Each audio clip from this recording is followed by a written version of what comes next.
Hello, hello. Everybody fed and Pardon. cozy, sleepy. So it's always difficult to do a presentation after everybody had lunch, especially with those hot spots where I almost got a sunburn. I am the Global Head of Programmatic Solutions at Havas, and but it's my first time in Poland, so thank you for having me. Yes, thank you. I walked out of the airport and I walked back in because it was so cold, and my driver said, "That's not cold." So you know, at least if you would have that weather in the UK, it would be very disruptive, and nobody could get to work. So let's talk about programmatic. Today, we are in a transition. I mean, anything that can be optimized, as Dominique Delport said, will be optimized. And it's already like that. I mean, your car, your connected device, anything that can be optimized will go that direction. And you know, in the future, I mean, you will have your smart homes, anything will be managed, centralized, and optimize your life. You have an example like today, your Google Calendar, who's telling you when to leave the house or your office to get on time to your appointment and other things. And what do you need for that? We need technology, right? Technology is the key that brings everything together, and from a programmatic perspective, it will help us to consolidate. A lot of people still think that real-time bidding is programmatic. No, it's not. Like, it's part of it, so which means we have the possibility to buy with data media reserved and not reserved. And I just realized that I have a monitor here. I'm sorry, guys. So, an important asset, and what everybody seems to forget, and this is what happened with the boom of programmatic and optimization, that we need to invest in people and skills. There are not enough people from a global perspective who can run, who understand programmatic, since, you know, like the times where we were a small community using an ad server and running an ad on a publisher side, those times are over. So we need to make sure that we skill everybody, we have the talent on the advertiser, on the media agency side, on the publisher side, and on the content side, which is the creative side. And this brings me to my next point, creativity, right? It's not a big deal anymore. Well, it's still a big deal, but it's not as big as it used to be, to find your audiences. The question is, what am I going to show them? It's like, great, you know, if I'm lucky, I'm going to show them the right ad. But when they click on it, where are they going to get? You know, where does the consumer journey end? So we need to start having that communication with all, and collaboration with all parties, starting with an advertiser, with the creative agency especially, because 20 years ago we were together, then we split, and now we're moving back together.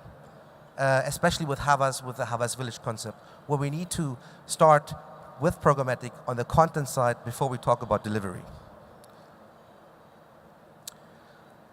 The change has not arrived in everybody's head yet, but if you think about millennials between 18 and 29 years old, and I've seen a few millennials here today.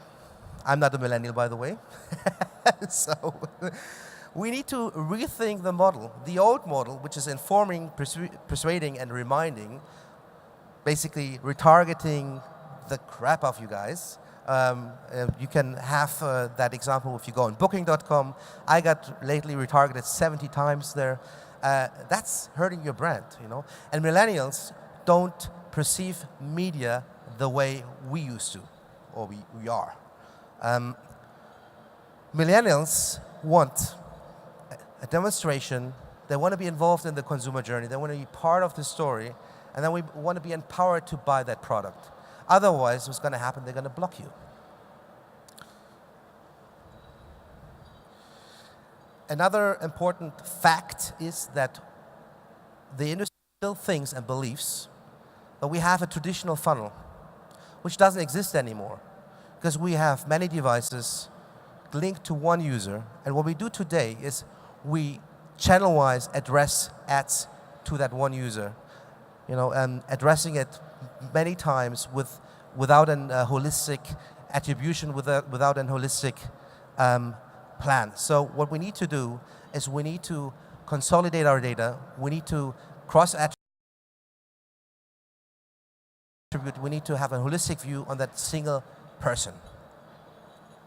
And what is a fact as well, that programmatic changed, or RTB has changed from just being a trading desk with a trader to a whole ecosystem where you need strategy, planning, data optimization as well. You know, as your media, you can optimize your data as well, your measurement and your attribution back to insights. It's an ecosystem that is ongoing, and we need to understand that it's almost, you know, from my point of view, very hard to bring something like that in-house.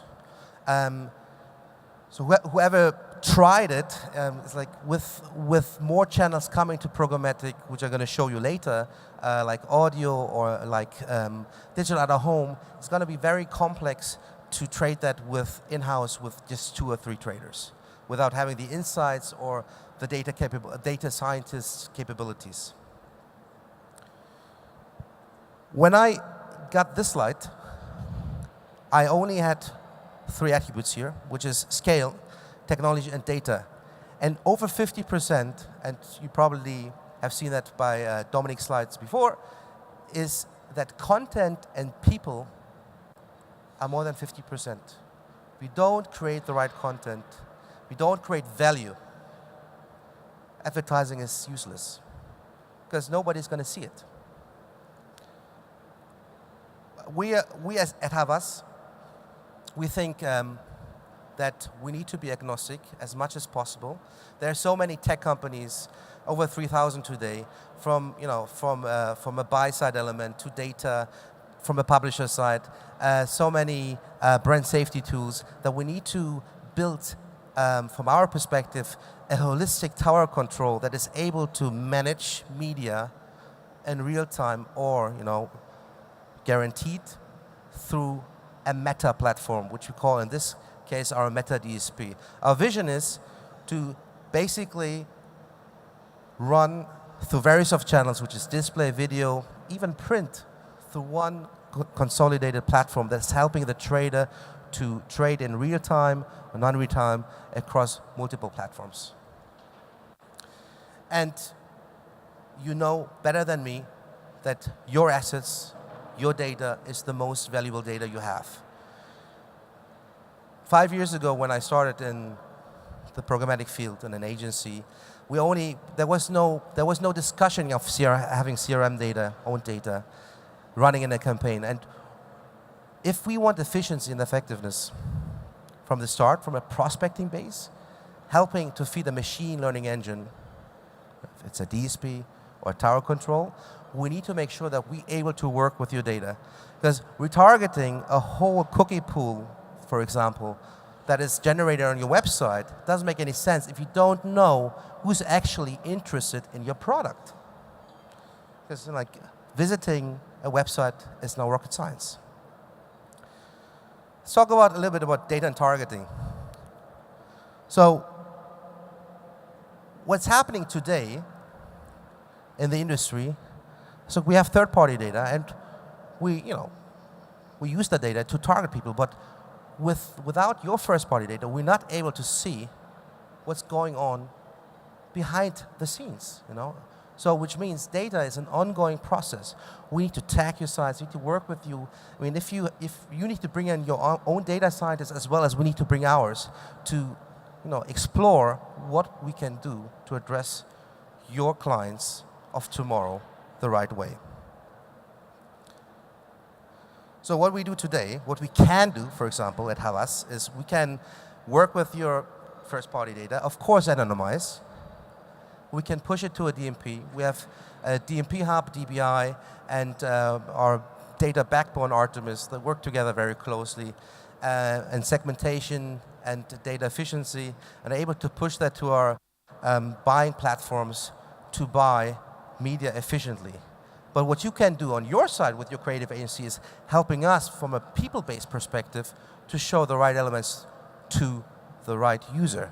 Which doesn't mean if you do that, the story's over. We need to do the same thing on your website as well. Because clicking on the ad and going to a static website means you can start with your consumer journey all over again.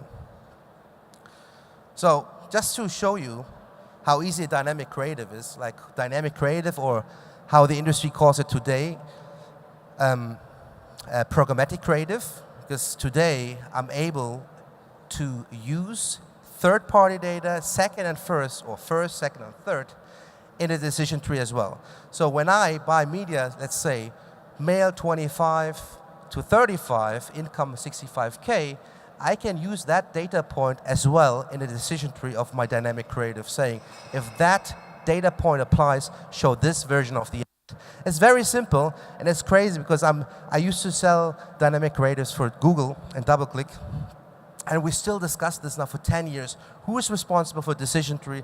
Who is responsible for creating? Who is responsible for reporting? You just basically have a layer with a background. We'll bring your message, and based on user behavior, you can change the color, you can do day part. Any feed can be relevant to address right. We just need to do it. Sorry, go one back. Or we just do good advertising. If you don't want to spend money in that, just do good advertising like this.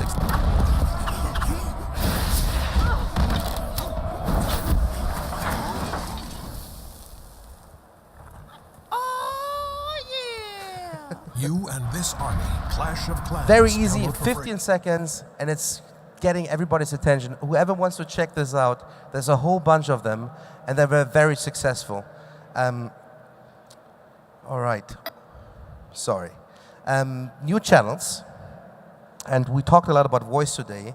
Programmatic audio is a big field right now. Spotify is on the way in programmatic, and SoundCloud as well, coming to Europe.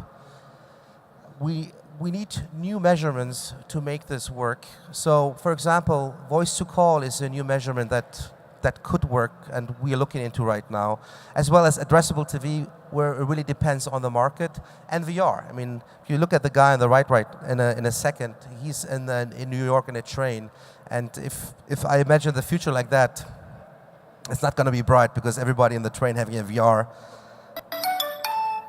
Finding an AutoZone store is fast and easy. With AutoZone.com, AutoZone has over 5,000 stores nationwide. And with AutoZone.com, you can research parts, pricing, and then find the AutoZone nearest to you. Get in the zone. AutoZone. To find an AutoZone near you, after the beep, say, find AutoZone. Find AutoZone. Got it. We'll take you to the store locator now. So that's possible today. We just need to find the right people who want to do that, and it's very interesting. Oh, there's one. Sign here, please. Thank you. So, as well as in-content advertising, as you can see, we work with Myriad. You probably heard of the company, where we can, scan the broadcaster's content and let me just show you that again.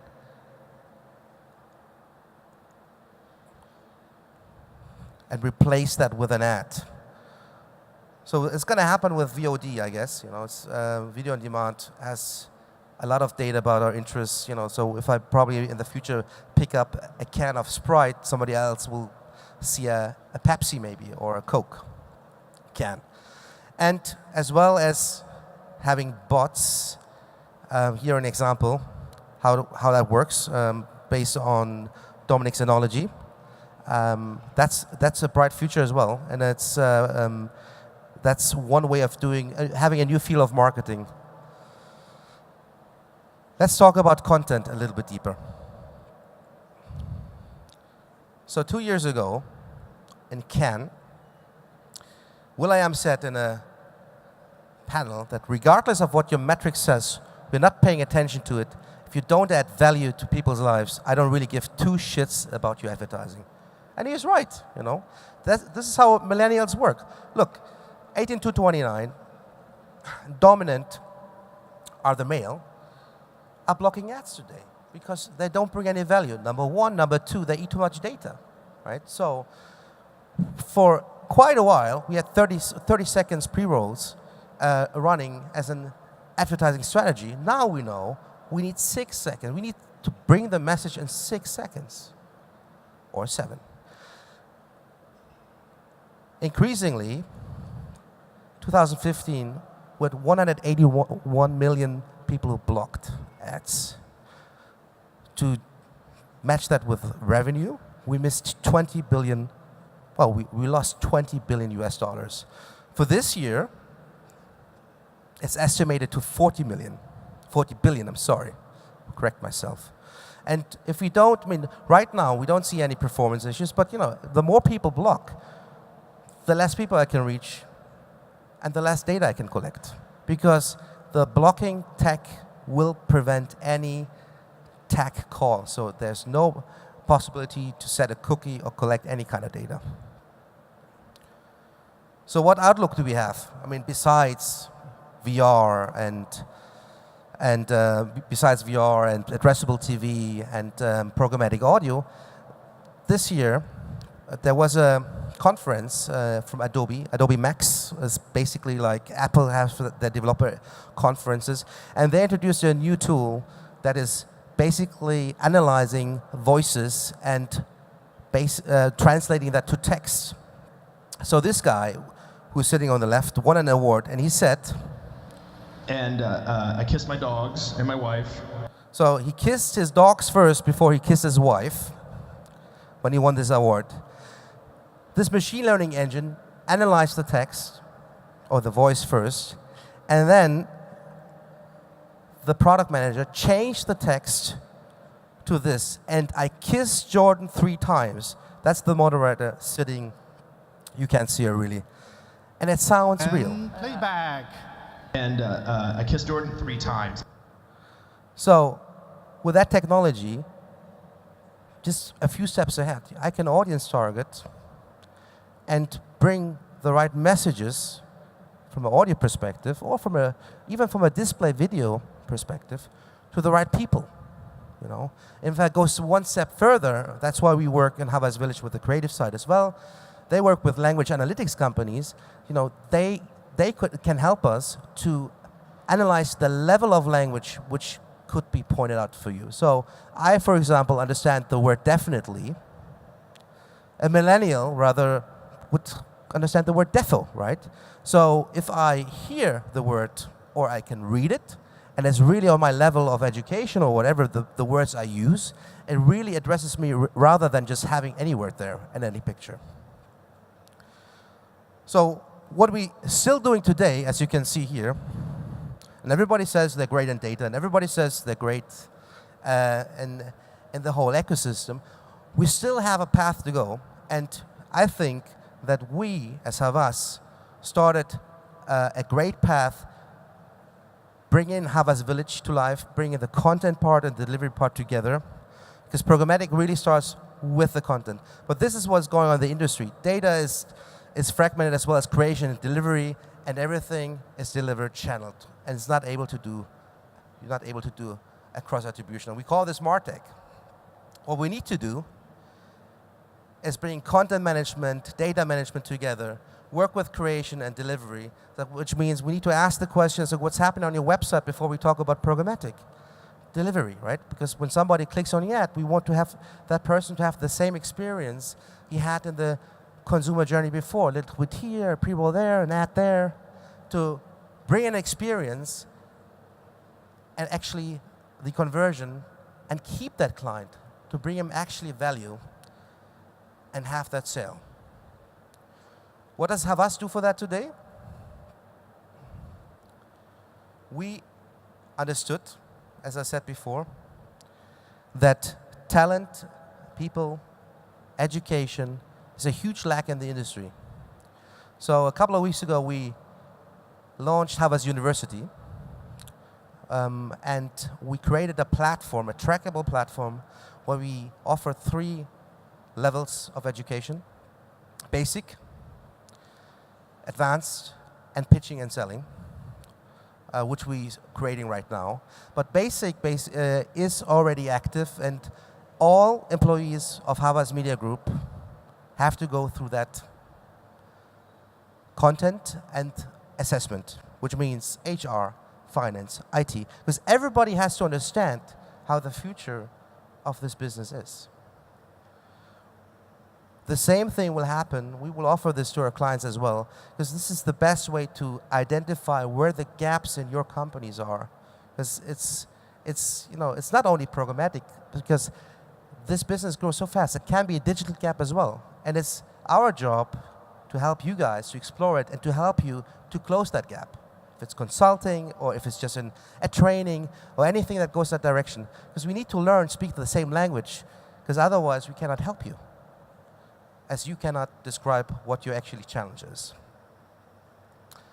That's it from my side. Thank you very much. I'm here the whole day if you have any questions, and I will be back to Poland soon. Thank you.